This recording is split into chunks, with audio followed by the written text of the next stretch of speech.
Teal dear, a judge has publicly admitted that what is colloquially referred to as the pussy pass is in fact a real thing. But what exactly does that phrase mean, and why is this important? Well, the pussy pass, as it is sometimes referred to, is a shorthand term referring to the objective advantage that women have in the courtroom, which results in women being less likely to be arrested, less likely to be convicted, less likely to go to prison, and if they do go to prison, to receive shorter sentences. And there have been numerous studies done all across the Western world which report this exact same phenomenon, such as this one by Sonia B. Starr, estimating gender disparities in federal criminal cases. This paper found large gender gaps favoring women throughout sentencing length distribution, averaging just over 60%. Female arrestees were also significantly likelier to avoid charges and convictions entirely, and twice as likely to avoid incarceration if convicted. And this is not a unique result, nor is it a recent development. For instance, the study Sex Effects in Sentencing, an analysis of the statistical literature, looked at 50 cases from the 1970s.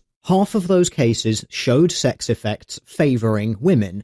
1/4 each showed mixed effects or no effects. So again, a very disproportionate favoring of women, with them being less likely to be convicted or receive lesser sentences. And this study also looked at race, which is something else I'd like to quickly talk about in this video. This study found that compared to race and sentencing, sex effects favoring women were far more frequent than race effects favoring whites. And that is particularly interesting, because Sonia B. Starr, who authored the first study that we talked about that found a 60% gap favoring women when it came to court situations, also did a study looking at race. And her data found that, rather interestingly, pre-charge characteristics including arrest offense and criminal history explained about 80% of the disparity in black and white conviction rates, so there is 20% which is currently unaccounted for. However, she found that on average blacks receive almost a 10% longer sentence when compared to whites for the same crime, which would mean that according to her research, the gender gap in sentencing is 6 times larger than the race gap. Now, I personally find that very interesting because advocates of social justice and people who demand equity in society only ever seem to want to address the race gap and will always refer to this difference as being caused by systemic racism, despite the fact that actually the majority of the gap is explainable by other factors. Now, that doesn't mean that racism is off the table completely as part of the explanation, but it is by no means the entire explanation, nor even the majority of it. So when it comes to the realization that the gender gap is on average 6 times larger, and you don't hear people shouting systemic misandry, that raises a few questions. I'm going to quickly look at one more data source before we go into the couple of stories which I'd like to look at today. And this one I think really highlights the extent of the gender sentencing gap. When you look at the UK Office of National Statistics figures for crime, and you scour through all of the information that they have and then plot the gender differences on a graph across multiple categories of crime, you end up with something which looks like this. Now, this is just the difference in prison sentencing. This is not taking into account sentence length, nor the likelihood of going to court in the first place. And as you can see here, we're looking at the years 1999 to 2009, because I think that this gives us a nice swathe across history. We've had some from the 1970s, we've got the early 2000s covered, and then we had the other couple of papers written in 2012. So on this graph, you will notice that every single crime, with the exception of drug offences, men are more likely to be sentenced to prison time than women. And you'll notice that the drug offences actually reverses in 2008 to 2009, where men are then more likely to be convicted. So pretty comprehensively, across crime categories, across nations, across time periods, this pattern holds consistently. And finally, it appears that we have a judge who has gone on public record to state why. The Daily Telegraph recently carried a story: drunken girl gang jailed after posting sex attack of amateur footballer on Snapchat. A drunken gang of girls who took Snapchat photos and videos of a ritualized humiliation sex attack on an amateur footballer has been jailed. Brogan Gillard, the 26-year-old ringleader of the group, was filmed dancing around the victim's naked body as she cut his hair, sliced onions over him, and sexually assaulted him with a pair of scissors.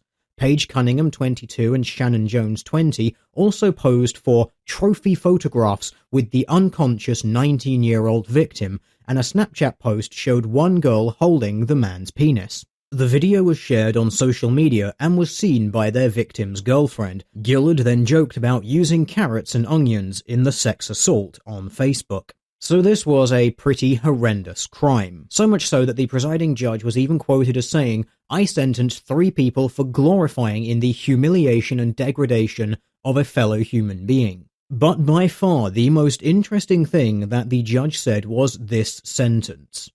Judge Graham Knowles, QC, said he sentenced as if it had been 3 men on a female. "I sentenced 3 people for glorifying in the humiliation and degradation of a fellow human being," he said. He said the video and images were profoundly disturbing. He sentenced Gillard to 31 months and Cunningham to 10 months imprisonment. Jones will be sentenced at a later date. Now, to my mind, these sentence times still don't sound particularly harsh. But even to get those sentences, the judge specifically stated, "I had to imagine that this was 3 men doing this to a woman." And that is actually a very big reveal. In light of the overwhelming data that we have demonstrating that women do have a systemic advantage in court cases, this judge, with that one sentence, has officially opened this up for public discourse. Before, people could just hand-wave the data away as they are wont to do, with any number of potential explanations that they can imagine in their head.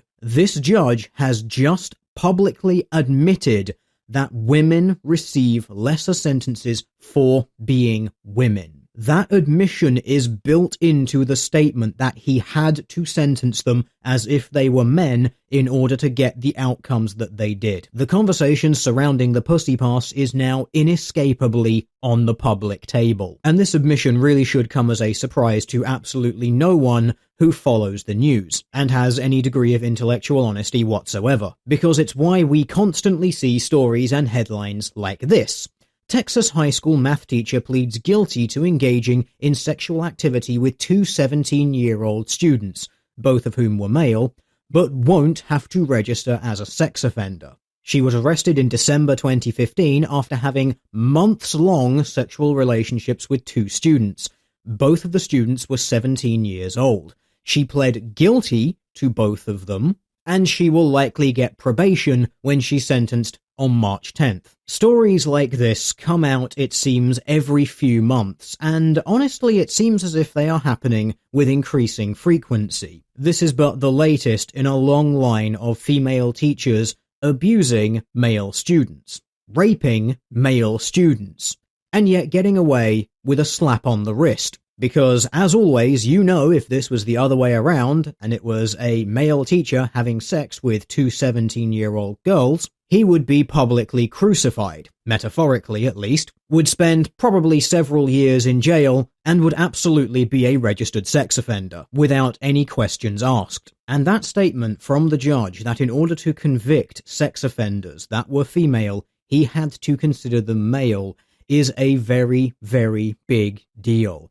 And I don't think that it's one that I am overstating. It is an open admission from a person in the legal system that women are given an objective advantage. We have had all of the data that has pointed to that for so very long, but finally someone in a position of authority has come out and admitted it. Not only admitting that it is a pattern that is incidental, but specifically stating that judges are playing a part in it because they knowingly let women off easier. With that statement made, and with all of the data that we've been gathering over the past 3 decades, if not longer, if you're one of those people who wants to talk about systemic racism and white privilege in sentencing, you had better damn well start spending at least 6 times more of your time talking about systemic misandry and female privilege.